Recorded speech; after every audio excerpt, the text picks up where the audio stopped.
kazasız, belasız, pürüzsüz, vukuatsız bir referandumu geçirmiş olduk. Ve birbirimize tahammül kültürüyle, birbirimize tahammül ederek sandıklara gittik. Bu noktada bir sıkıntının yaşanmaması en başta bizim en çok sevindiğimiz bir birliktelik oldu. Tabii referandum bir süreçti. Bu süreç içerisinde evet oy kullanmak hak olduğu gibi hayır kullanmak da bir hak, bir tercih olarak biz gördük. Halkımız bu noktada Sayın Cumhurbaşkanımıza, hükümetimize ve sistem değişikliğini bize vermiş bulunmaktadır. Bu ne getirir ne götürür? Bu bir kere artık bu memlekette koalisyonlarına umudu olan, bir karmaşa ortamda umut bekleyen siyasetçilerimize son noktayı koydu. Vatandaş direkt hükümetini seçmiş olacak, direkt sandıkta güven oyunu vermiş olacak ve sistem kurumsallaşmış olacak. Artık pazarlıklar usulüyle, otel köşelerindeki o pazarlıklar usulüyle hükümetler kurulmayacağının en nihai karar idi. Ve yeni Türkiye noktasında artık kurumsallaşmış kurumlarıyla, devlet başkanıyla ve Cumhurbaşkanlığı hükümet sistemiyle bir yönetim şeklini almış bulunmaktadır. Bu ise birliğimize, dirliğimize, güçlü bir Türkiye'ye inşallah gelecekte zemin hazırlamış bulunmaktayız. Dün ilk gündü ve dövizler, ok işaretleri artık aşağıya doğru yöneldi. Niye? Çünkü güçlü bir hükümet, güçlü bir yönetim şekli artık hakim olacak.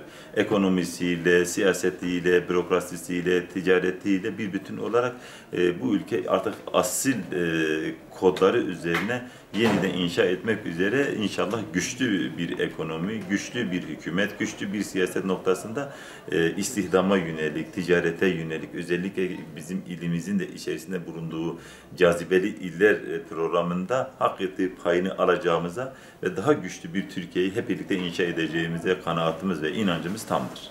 Bu bölgenin insanları bu ülkenin asli unsurlarıdırlar. Asli sahipleridirler. Birliğin, beraberliğin teminatıdırlar.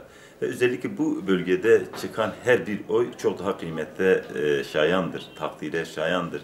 Batı alemi de, Avrupa'sı da bunu bu şekilde okumuştur, bu şekilde okuyacaktır. Dolayısıyla bu ülke menfaatine, birliğine, dirliğine ihtiyaç duyulduğu an bu insanlar kendi ideolojilerinde, aidiyetlerinde, belki felsefi inançlarından hemen vazgeçmek suretiyle kendi ülkesini, kendi kardeşlerinin yanında saf tutmak suretiyle bir beraberlik sergilemişlerdir. Birileri ötekileştirmeye çalışsa da, birileri bunun üzerinde duygusal bir siyaset yapmak istese de, birileri etnisiteye dair bir siyaset yapmak istese de bu halk buna geçit vermedi ve vermeyecektir. Dolayısıyla Muş'ta bu anlamda %50'nin üzerinde %51 oy vermesini biz kendi yerelimizde çok önemsiyoruz. Belki başkanlık sistemini çok iyi bir şekilde anlatmadık. Tam anlatabilseydik kendi yerelimizde bu sistem bu millet için çok ama çok elzem bir sistemdir. Niye? Bir kere benimle benim hükümetim arasında artık vesayet sistemlerine son veriyoruz. Askeri vesayet, askeri mahkemeler, bürokratik vesayet, ismini adlandıramadığımız sivil toplum örgütleri bünyesinde ama adeta bir vesayet sistemiyle örgütlü yapılara artık son veriyoruz. Dolayısıyla halk kendi hükümetini bizzat seçiyor. Aradaki hiçbir basamak, hiçbir aşama kalmaksızın direkt güven oyu vermek suretiyle Cumhurbaşkanı hükümet sistemini halkın verdiği vekaletle kurulmuş oluyor.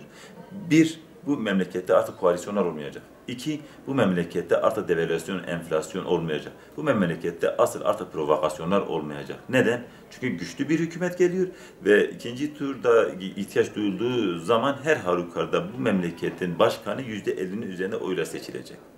Dolayısıyla artık karanlık güçlerin entegre ettikleri karanlık ilişkiler ağına son verilmiş bulunmaktadır.